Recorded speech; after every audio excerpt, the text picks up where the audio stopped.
good morning, good afternoon, good evening to you. It's going to over the tube. Hope you're well today. Hope you're feeling grand, all's well in your world. Welcome to another Q&A Wednesday, everybody.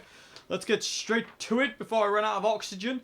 Question 1 today is, do you ever plan to make a video about John Frusciante's use of reverse delay and other effects? Yes, I do. I intend to make like a little mini-series within a series, if that makes any sense. Like, you know, for instance, like how John uses the DS2, DS1, the fuzz pedals, all sorts of stuff. And yeah, stuff like reverse in some of his solo stuff and whatever else, like choruses and stuff like that. So yeah, I will be talking about how John uses effects at some point. Definitely, because it is. You said in your email it's kind of key to his playing, and I totally agree. It is really key to his playing, especially stuff like reverse, chorus, distortion, and wah. They're very kind of key to John's kind of sound. So yes, I will be getting to that at some point. Like I say, I don't plan on stopping the John Frusciante series at any point while I'm alive. So so I've got a lot to cover. So yeah, so we've got a lot to get through, and yeah, it's gonna take a bit of time for me to get to certain things. I've had a lot of requests on it, but I will get to everything. It just takes me time and having a time to actually get to film and record the videos. So hopefully, you know, at some point, well, not hopefully, I will definitely get to that at some point. Okay, so hope that's such a question. We're on to question 2. How do you deal with the rubber block under the WH-10's foot pedal? It's too hard for me to turn it on while I'm sat down, and I have to put my full weight on it when I'm stood up. So I took it off. Now you're finding it too easy to turn on. Right. Yeah, with the reissue on the Ibanez WH, the foot pedal is really it's just stupid. Like I say, anybody who's got a version 2, you'll know under the actual pedal there's like 2 blocks of rubber. And that kind of like helps, kind of like, you know, it makes it not so easy to turn off and on, so you can't just like accidentally turn it on and off while you're using it, or if you just happen to knock it. Because the switch on the reissue of the WH-10 is very, very flimsy. It's a real kind of like, you know, tap it with a hair and it'll turn it on. So what I did, you say you're having, you know, it's too easy to turn on now. What I did was, the Ibanez WH-10, it comes with these rubber feet on the bottom. They're kind of like a triangular kind of shape, like a pyramid kind of shape. What I did, is I removed those rubber blocks completely. I think I removed. Is there one? Hang on a minute. I can't see. Yeah, I couldn't see, so I had to get down there and have a look. But yeah, there's 2 rubber blocks like that sandwiched together, and I got rid of one and just left one on there. And with that one, it does make it too easy to turn on. You can just kind of like click it and it turns on. So what I did, I got the triangular rubber feet off the bottom. They're kind of like sticky. And what I did is I put one just back of the switch. So like the switch, it'd be easy to show you. Let me show you, and I'll show you what I mean. Okay, so hopefully you'll be able to kind of see what I've done here. This, like I say, that's just one of the triangular feet off the bottom of the WH-10. This was a lot easier to show you. And up the top here you can see there's still one of those rubber bars on there. But being kind of not particularly easy to press down, but it kind of gives me the right amount of kind of distance. So this is what I've done. I got rid of one of the rubber bars and I put one of the triangle feet there. So when you, if I go around to the side and show you the LED, you know, just pressing it won't turn it on. Now you got to put a reasonable amount of force in it, but not too much. So that's how I got around it. I mean, I don't know how helpful that is to you all out there in the YouTube world, but this is what I did. I just took one of the rubber feet off the bottom, put it there just in front of the switch, and took one of the rubber bars away, and that just seemed to do the trick to me. It's not ridiculously hard to turn on, but it's not ridiculously easy either. It's just like it's how it should be. Well, at least to me, anyway. I mean, that's kind of like a bit of a weird statement to say, maybe. But you know, it works really well. This does for me. So that's what I did. That's how I got around the silly issue of the ridiculously easy switch. So, and also that stupid double rubber bar thing they put on there. You can almost tell it was like an afterthought, like, oh, we've made it too easy to turn on. Oh, I know, we'll just put another rubber bar on there. It's like, yeah, it doesn't work, Ibanez. You know, we have to mod them now. But yeah, so that's what I did. I say, hopefully you can kind of see that. So yeah, I hope that's answered your question. I'm going to move on to question 3 now.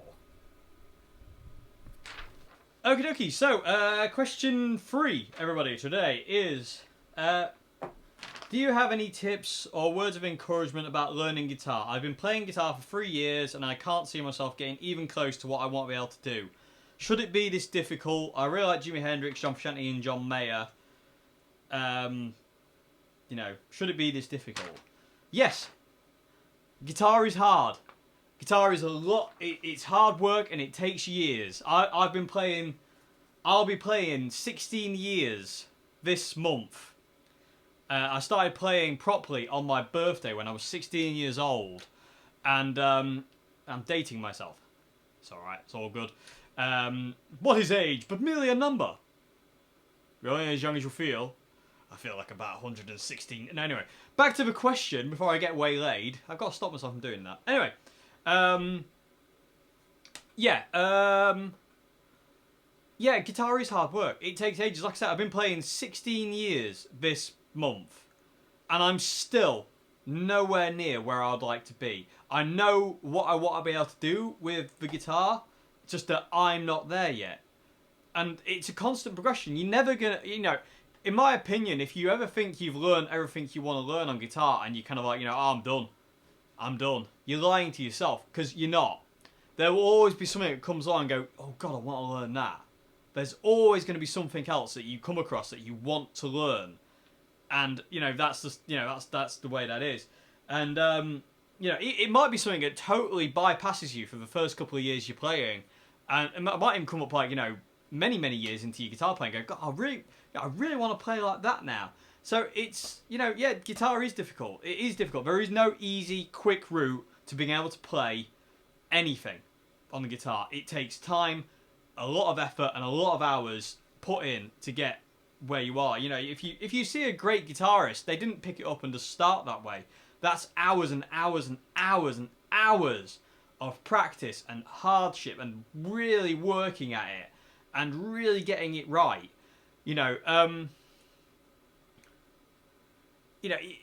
if you've been playing 3 years, yeah, it's going to take longer. You know, and I feel this is one of the reasons why people get kind of a bit disheartened with guitar is they'll pick up the guitar and after about a year of playing go, well, I can't play Voodoo Child, Sight Return yet. What's wrong? You know, I must be rubbish, or, you know, maybe I can't do it. It's like, no, that just takes longer. You know, in 3 years you could be, you know, still playing chords. You know, in 2 years you could be playing solos, but not very well. You know, I don't believe that anybody can pick up guitar and be good at it straight away. It takes time. It's a skill you have to learn through hours and days and years and months, and many of them, to get anywhere good at it. You know, you're not able to pick it up and go, oh, look at me. It doesn't work that way. The guitar is difficult. It always will be difficult. It takes time, effort, patience, and a lot, you know, a lot of patience actually. But yeah, it does. You've really got to just stick at it. You got to keep going. You know, John Mayer, Jimi Hendrix, and John Frusciante. You know, you're talking about guitar players who played literally. Like, you know, Jimmy was like, you know, 3 or 2 or like 4 when he started playing guitar. Same with John Frusciante. He was like 8 or something like that. And people like John Mayer, they were very young. They've got literally 20 plus years of playing guitar to be where they are now. You know, compared to your 3 or 2 or 5 or 6 or 10. You know, you know, they've got more years on you. So they're going to be able to play better than you because they've played longer. They've got more experience. You know, that's the way it works. You know, you can't just pick it up and be amazing in 2 to 3 years. It doesn't work that way. You know, you can be good at certain things, but you can't be good at other things. Feel, for instance, is another thing. To put feeling into a note. Like, for instance, if you think about Dave Gilmour when he hits notes like, you know, stuff like that. You immediately know it's a Dave Gilmour bend because of the way it's phrased and the way it feels. And the same with Jimi Hendrix. When you hear Jimmy play like a blues note, like or do that, you know, loads of reverb. But you know, you know it's Jimi Hendrix, and you know John Mayer, and you know John Frusciante. It's because it's just they've been at it for years, and years and years and years and years and years, and it never gets easy. In all fairness, I think it gets harder because you get more and more kind of like a lot of people get frustrated in the fact if they've been playing for years and they're still not where they want to be. It kind of gets annoying, but you know it's one of those things you have to keep going. You know, it's really difficult. It is difficult. You know, like I said, nobody can pick up a guitar and just after like 15 minutes go, look at me, I can play Sweet Child of Mine. No one can do that. No one can do that. You know, I don't care how gifted or talented you are, you've still got to work at something. And you've still got to work at the guitar. It will not help you. You have to help it, so to say. You know, you make it go. It doesn't, it's not the other way around. You know, you play it, it doesn't play you. I don't know, but yeah, I mean, all I can say really is just keep at it. It's going to be hard. There's going to be days where you can't be bothered. It's going to frustrate you. It's going to get you angry. It's going to make you want to throw it out the window. You know, all this stuff is going to happen. But it's worth it if you keep going. It's so worth it. Just keep plugging away at it and keep going and going and going and learning and learning and learning and just act like a sponge and let it all sink in. And eventually you will get to where you want to be. But it will take a bit longer yet. You know, if you can play basic chords, you know, and you're comfortable playing rhythm, start branching out into lead if you want to. But go for simple solos. Don't go for, I'm going to learn Far Beyond the Sun by Yngwie Malmsteen straight off the bat. You're never going to be able to do it. You know, just really, just take your time. It's going to be years until you can get to the level of John Mayer and Jimi Hendrix. You know, in all fairness, I don't think anybody will ever get to the level of Jimi Hendrix. Ever. You know, fair enough, people will be better technically than Jimi Hendrix, but Jimmy had something they don't, which comes down to feel, phrasing, and all sorts of other stuff that like just came out of the man that is unrivaled. All you have to do is listen to Machine Gun at Fillmore East and go, whoa. You know, try and play with that intensity. You can't do it. Not even Stevie Ray Vaughan would be able to play at that intensity. And Stevie is one of those guitarists who would play with so much intensity that if you try, your arm falls off. But yeah, it is difficult. Things take time. It's really difficult. It's hard work. But if you keep going, it's worth it at the end. But don't expect, like, you know, to be able to fall into it and just be good at it straight away. It doesn't work that way. You know, I don't know anybody who's good at it, like, straight away. It doesn't work that way. Even after 3 years, you know, you can still struggle at certain things. You know, after nearly 16 years, I still struggle at certain things. Like, I still practice trying to play, like, Metallica. Like, Master of Puppets, that down pick, that...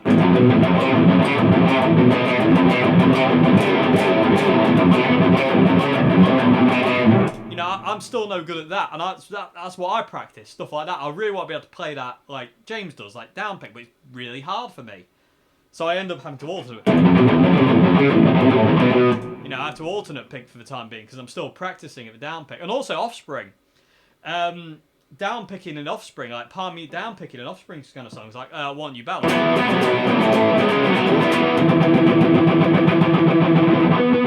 See, I can't do it. I cannot do it. I don't know how they do it. I'm getting a bit closer, like, you know, over the times I'm kind of practicing it, but I still can't do it. I still have to eventually just kind of go. I still have to alternate pick it. So, yeah, just keep at it. At the end of the day, it will be worth it, and you will be able to play like you want to play to an extent one day. You're never going to be able to play the way you want to because you're your own worst critic when you're a guitarist, and you always go, I want to learn that now. I want to learn that now. What happens if I combine that with that and mush it together? And that's when you start getting your own sound. John Mayer said a great quote of something like that. I can't remember it like word for word, but it was something like, it's like, the guitarist I am is a product of me failing to sound like Jimi Hendrix, which is wicked. What a great statement that is. It's so true. It's like, you know, you become yourself when you fail to sound like your heroes. You really do. So, you know, and again, you know, that comes down to, like, you're never going to be able to play like Jimi Hendrix or John Frusciante or John Mayer because they are so indistinctly them. But we can get close. We can kind of, like, you know, take bits we love from them and mush them together into somebody else, and then mush them together into somebody else and create our own thing. So, you know, but yes, it is hard work, I'm afraid. At the end of the day, it takes hours, years, months, decades to get good. It doesn't happen overnight. You're not gonna practice a couple of chords, wake up one morning and go, "Woo, I'm a virtuoso." It doesn't work that way. It takes a long time to be really competent at your instrument. It really does take time. But, you know, you've got to be ready for that. You've got to be prepared for that. And you know, I think a lot of people get, like I say, I think a lot of people get kind of bummed out a bit, so to say, when they pick up a guitar and after about a year of playing they can't do the Sweet Child of Mine solo. It's like, well, you're not going to be able to. You know, these need to learn, this needs to learn, that needs to learn. You know, you need to know what it does and what it doesn't do to be able to do that kind of thing. You know, you need to be able to kind of like manipulate pedals, you need to manipulate distortion and feedback and all sorts of other stuff. There's so much to learn. You're never going to stop learning. You know, the moment you think you've stopped learning, you're lying to yourself. You know, it doesn't work that way. You will always be learning something. There will always be something that comes along that you want to learn and mash together with something else. So, yeah, it is that difficult, I'm afraid. There is no quick, easy fix. It's just a case of keep going. It's worth it in the end. You will get to where you want to be eventually. You know, it might not be John Mayer. It might not be Jimi Hendrix. It might not be John Frusciante. But it might be a mix of all three that gives you your own sound, which is better. Because then you're not a copycat. You are just taking what you want from these three guys and merging them into just one thing. You. And that's really important. You need to find your own kind of way of playing, and you do that by failing to sound like your heroes. Thank you, John Mayer, for that quote. The man knows what he's on about. Okay, so yeah, I'm afraid it is difficult, but you know, you've been playing 3 years. Keep going. You will get immensely better. You know, you will. I promise. You know, just keep going, keep plugging and keep playing. Yeah, it's worth it. So I really hope it's answered your question. A bit of a long-winded answer, and I think I went off on a few tangents, but hopefully I answered your question. So I'm moving on to question 4 now. What type of Celestion speaker do you have in your CR60, and what model is your green Strat, and what's the humbucker? Right, the model of speaker in my CR60, because I changed it from a Voice of the World to the Celestion, is a Celestion Heritage speaker. It's a black-backed speaker with gold lettering. It's a 70-watt, 8-ohm speaker.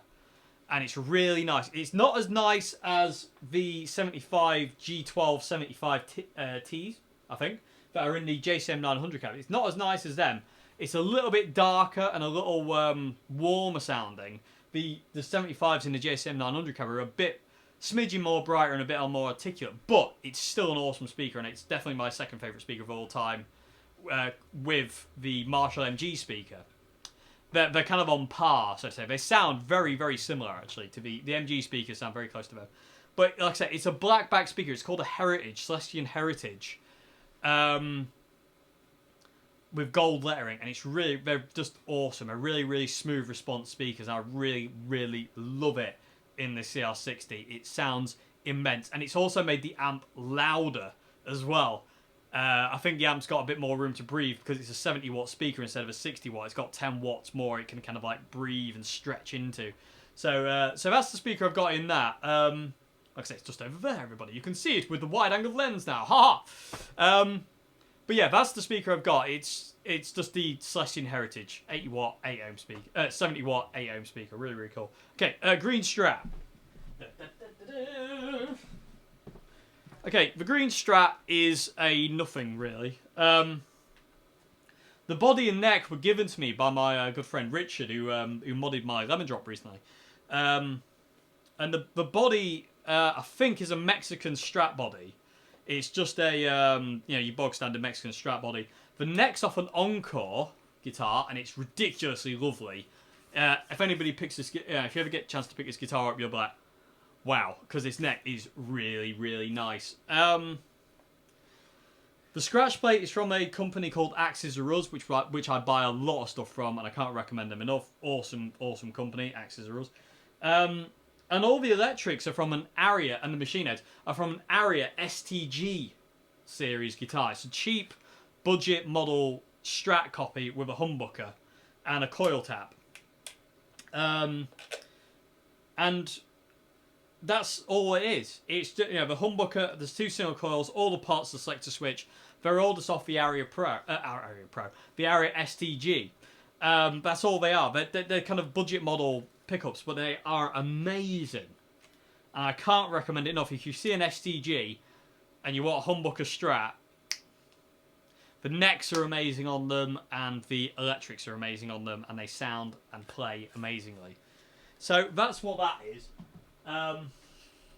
It just works. It does sound great, and it's a great sounding humbucker. Excuse me. But yeah, that's what's in the Green Strat. But the Green Strat is kind of it's just a parts caster. It's just bits. Okay. Question 5. Yes, question 5. I hope I said a question on the Green Strat and the speaker in the Orange CL60. Okay, so question 5. What looper pedal do you use? I use a Ditto Looper X2. It's the best looper in the world. Oh, it's to me anyway. I adore it. Again, my good friend Richard gave me it. That man's a legend, I tell you. That's all I can say. And a genius as well in what he does to guitars and stuff. Oh, incredible some of the things he has. Okay, so yeah, that's the looper pedal I use. Is the Ditto Looper X2. What cab do you use with the CR120 for your How Many Tones series, especially for John Frusciante and Jack White ones? Early days, if you go back to the first videos, I was using a Marshall MG A cab with stock speakers, just the MG Celestions. That's what I was using. And then I went to a Marshall AX cab, which is the checkerboard grill cloth like this cab. And then I've gone back to my JCM 900s. I've used the B cab and I've used the A cab. So they're the 4 cabs. So it was a Marshall MG to start with, then it was a Marshall AX, then a Marshall B, and then a Marshall A, and now I've gone back to a Marshall B cab. So they're the ones I've got. And they all had... The MG had its stock Celestion MG speakers. The AX had 25-watt greenbacks, and these have the JCM... the JCM 900 cabs have the Celestion G1275T speakers. My favourite speaker of all time, everybody. As you probably already know by now. I'm ruffling again. Waffle! Anyway. Does the speaker change the sound of the amp? Yes! Speakers are kind of like very, very important to the sound of your amp. Like, I don't like vintage 30s and 25-watt speakers because I find them too bright and harsh and immediate. I like the spongier, warmer sound of like the 75-watt speakers or a higher watt speaker. I don't really, and it's amazing how much a speaker can add brightness and kind of harshness or warmth and depth to your sound. It's just trial and error though, and to find out what you want. I mean, as soon as I got these cabs, that was it. I've had these 2 cabs forever, and they will be with me forever. Because they're just sound, the speakers and the way they sound is just exactly what I want from a sound. No matter what amp I plug into it, I can always get it out of these cabs, including the CR120. The Voice of the World speakers that come in the CR120's cab are really, really nice as well, but they're like vintage 30s to me and 25-watt greenbacks. There's a harshness to them and an immediate kind of sound to it that I don't particularly like, I don't really get on with. So yeah, I like these ones more. They're just a bit warmer sounding. But yeah, they really can alter the sound of your amp. And again, it's just trial and error to get through it and just kind of like mess around and see what you like and what you don't like. Because, yeah, all speakers are different. All speakers are different. And, but I've found the 75-watt G12s in here to be really consistent no matter what. Like, the B cab although it sounds a bit bassier because it's a B cab, still sounds a lot like the A cab tonally. Whereas if I go into the orange cab here, or one of my MG cabs, they sound different totally. The orange cab's really bright sounding, and it's this kind of like high trebly, high mids kind of thing. It's quite kind of harsh to my ears, but I don't particularly like. There's a certain frequency that sticks out in my ears that I don't like that comes out of that cab. It sounds amazing, but to me there's a certain sound with those voice of the world speakers that I don't particularly get on with. That's why I changed the speaker in the CR60. It had the same thing. You know, and say the Celestion in there sounds really lovely, warm and smooth, and the same thing with the Marshall MG speakers, really lovely, warm and smooth. But like I say, certain speakers I don't like because of they can add harshness and brightness, and also certain frequencies I don't particularly get on with my ears. So, but again, it's just a case of experimenting. That's all we can do as guitarists, is experiment and find out what we like the most. You know, it's all well and good people telling us, but at the end of the day, until we actually do it, play it ourselves and have a bit of a play, we're never going to know. So it's really important just to kind of like go out there and mess about and see what you like yourself and what appeals to you. So, yeah, I hope that's answered your questions. Moving on to question 6 now, our final question of the day. Okay, so last question today. I had to go and get a drink, everybody. My throat got really dry all of a sudden. But, yeah, question 6 today. I really appreciate the guy who emailed me this, because it was a very long email, and I've had to kind of like sum it down into kind of its kind of bare things just for the video, because it was a long email, and it was really, really cool. It was very, very kind of like, you know, real honest, very honest email, and a really honest question, so it's really, really cool. So thank you very much for the person who sent this one in. Question 6 is, I'm going to try playing guitar again. I've played in the past, but I kind of have given up. My kids play, and they progress further than I did, but I want to start playing again. And I was thinking of going for a Vintage Icon series guitar. Would you say that the Vintage Icon series are the best in that price range? They are, but they're only one of the best in that price range. There are other models and makes that do guitars on the same level as kind of like the Vintage. Revelation being one. You can get, like I say, the Aria, the STG series. You can normally pick them up ridiculously cheap, like 40 quid, and they are amazing guitars as long as it hasn't been abused horrendously. It's like even certain Encore guitars are amazing, and you can pick them up dirt cheap. But yeah, Vintage Icon series are amazing guitars for the money. They really are. I mean, I still use mine. I was, if you saw the live footage of the trio gig, the Dave Simpson Band trio gig, the other day, I was using my Vintage V6 then, and those things take an absolute beating. I mean, at the end of that gig, we didn't catch it on film, but at the end of that gig, I threw it on the stage, just face down, just face planted because I was getting carried away, and I was standing on it like Richie Blackmore and all that kind of stuff. And I've done that so many times to it. It's, you know, it's got a lot of natural wear apart from a relic, which I did to it, but it's got a lot of dents and scratches and all sorts of chips out of it that I've done just by throwing it about, and it just keeps coming back every time, to a point where I'm actually like, I don't want to have to do that one day, just get carried away and it breaks, because I'd absolutely be gutted. So I'm going to start easing up on it, I think, and give it a bit of an easier life. But yeah, they're amazing guitars. I would highly recommend a Vintage a V6 Icon, definitely, because they're amazing, absolutely awesome. But at the same time, Revelation do really good guitars as well, and the same with Aria, and the same with Encore. And there's also stuff like the Squier Classic Vibes you can only pick up for second hand, kind of like, you know, for the same kind of price. And the Squier Classic Vibes are just unreal, absolutely unreal guitars. They're like, you know, like Revelations. You know, I'm not saying Vintage are terrible compared to them at all, but there's Classic Vibe that I had, and the Revelations I've got, they just, I don't know if I dare say it, but there is like one more notch on those instruments that the Vintage doesn't have. Full-size pots, really good pots.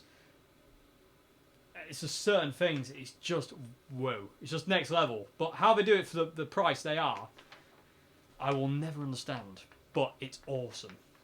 But yeah, I'm going to go with Vintage because I still love Vintage, and I always will love Vintage because they're amazing guitars. especially for a price, they're incredible. But, you know, there are other things, like I say, like Revelation, Aria, Squire. You can get Squire Affinities that are amazing.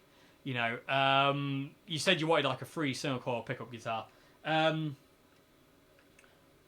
Some of those Squire Affinities with big headstocks are amazing. Some of them are a bit thin and wispy sounding with the pickups, but some of them are amazing. Joe's got a really good one.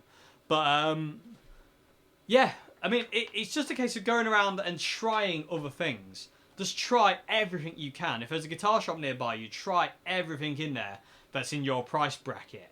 And just see what speaks to you. And again, this is really key to when you buy a guitar. It's got to speak to you. You can't pick up a guitar and go, well, I like the look of it, but it doesn't really sound the way I want it to, and it doesn't really speak to me. And go, oh, I'm just going to buy it because I like the look of it. You don't want that. You want a guitar that you like the look of, it speaks to you, and it sounds the way you want it to. You know, and that might take ages to find. But eventually you will find it. Yeah, and then you'll have your guitar that you can kind of like, you know, forge your own path with, so to say. But yeah, vintage V6 Icon are cool. But yeah, check out things like Squire, Revelation. Look for kind of like second-hand guitars like Arias, the STG series. I highly recommend the STG series. What else is there? Kind of thinking on a budget. Harley Benton. I haven't actually tried any. Oh, I haven't tried any Harley Benton guitars yet, but people rave about them. There's also a company called SX, which do really, really cool copies of guitars. You know, you can get like old kind of like Tysco factory guitars as well, like Columbus. The Columbus Strat are amazing, and you can only pick them up dirt cheap as well. And then the 1970s guitars, so they're vintage, but they're amazing. I really want a Columbus Strat. There was one in Old Hat before I got kicked out that I wanted to buy, but some of them modded it, and they had modded the front neck pickup, and the original pickup wasn't with it anymore.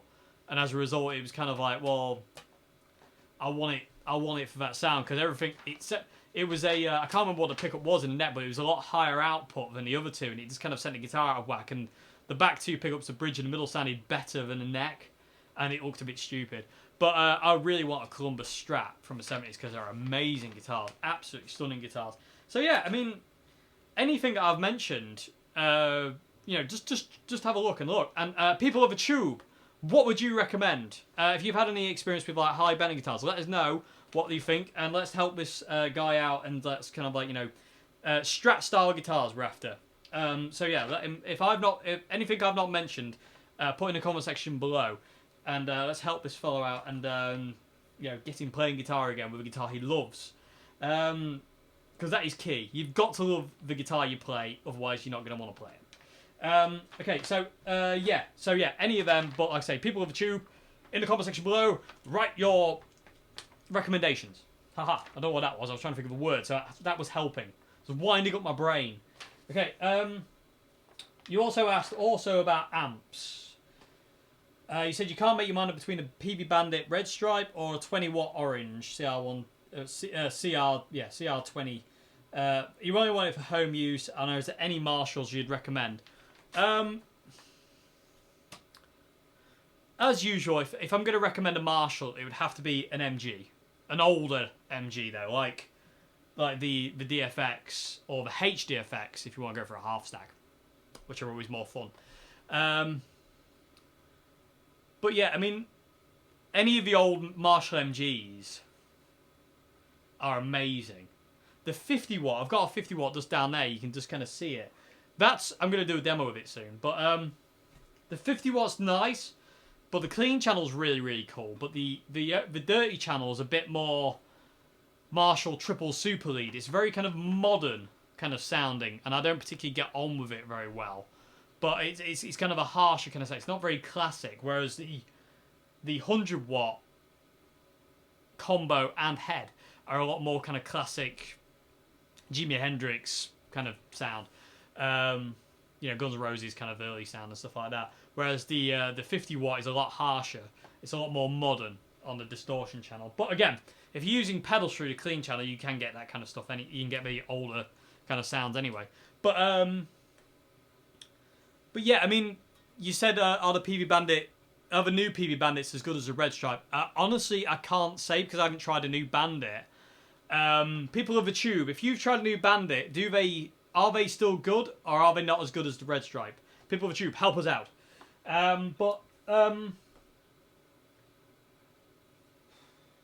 mean, if you're home use anyway, I mean, you can still use a Peavey Bandit because they go stupidly quiet. And with a Red Stripe, you've got the power scaling thing on it anyway, so you can get it even quieter still. But you can't go wrong with any of them. The orange 20 watt, the Peavey Bandit. If you go for a Marshall MG, you can also go for other amps as well.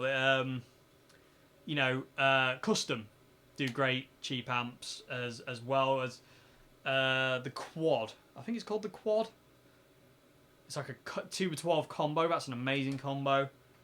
But yeah, I mean, my main picks would be definitely like something like the Peavey Bandit Red Stripe, a Marshall MG, either half stack, the older ones like the DFX or the HFX if it's the combo.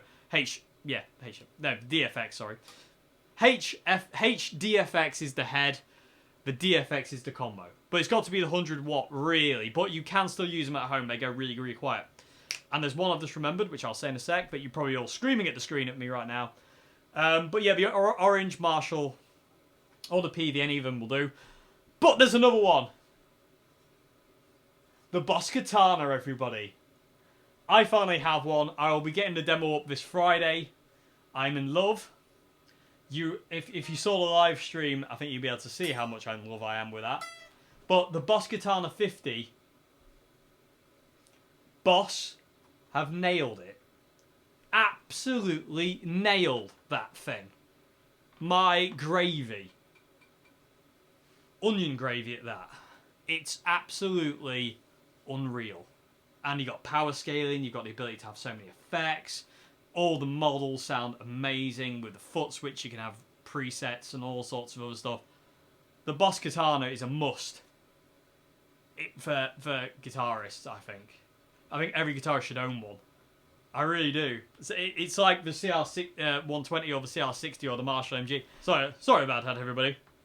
I've got a really dry throat today, and I'm having issues talking. It's just one of those days, I suppose. But I do tend to waffle, so it's kind of my own fault. But anyway, where was I? Yes, amps. Yes, Boss Katana is amazing. Check it out. Really cheap. How is it that cheap and that good? I don't know.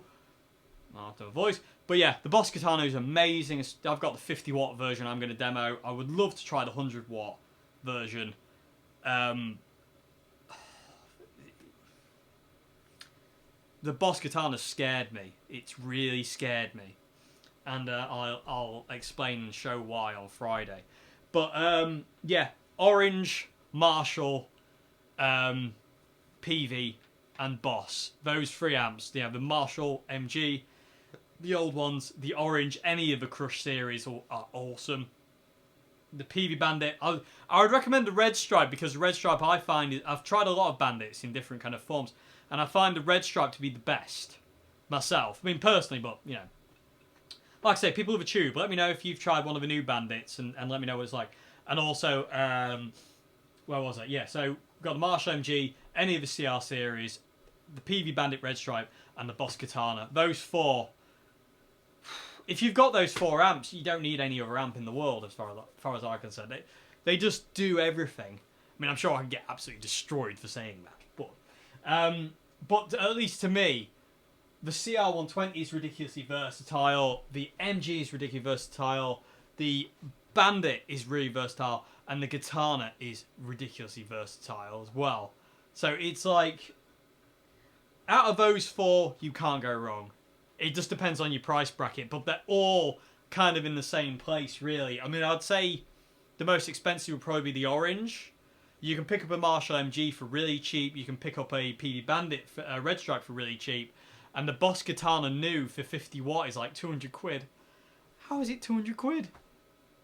It's ridiculous. So, yeah, and I think the Orange is quite a bit more, but they're all worth it. They are all worth it. I cannot recommend those four amps enough. They're like that's like my four ultimate amps in the world. You know, if you were to say which one would you have out of all of them, I don't know. I don't know. Even if you put a gun to my head, I don't know if I'd be able to make a decision. But yeah, those four, any of them, you can't go wrong. You really can't go wrong for home, live, rehearsal, recording, whatever you want, they'll do it. You know, I get a bit funny about those kind of amps. But yeah, anyway, I really hope that's answered your question. Yeah, and I hope I've answered all your questions well today. Like I say, I'm always edgy, but I think I've ruined it. And I've answered your questions really badly, and you're all going to go, I can't believe you're an idiot. Well, you can believe I'm an idiot, because I am. Anyway, enough put-downs, Dave. I don't know. But yeah, thank you all so very, very, very, very much for watching. Like I say, I really hope I answered your questions okay. I hope there's something to be taken away. Yeah, and I will see you again on Friday for the Katana review, everybody. It's going to be a long one. I am going to absolutely go mental because I was playing through it yesterday, just writing down tones that I liked, that I kind of came across of, and I ended up with like 12 different sounds that I wanted to show. And I was just like, that's amazing, that's amazing, that's amazing. My God, that's really amazing. Ah! This is getting really carried away and just kind of going a bit mad, really. But yeah, I'll see you again on Friday for the Katana review, everybody. Thank you very much for watching. I'll see you again. Have a great morning, afternoon, good evening. Goodbye now.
Good grief, this guitar's good.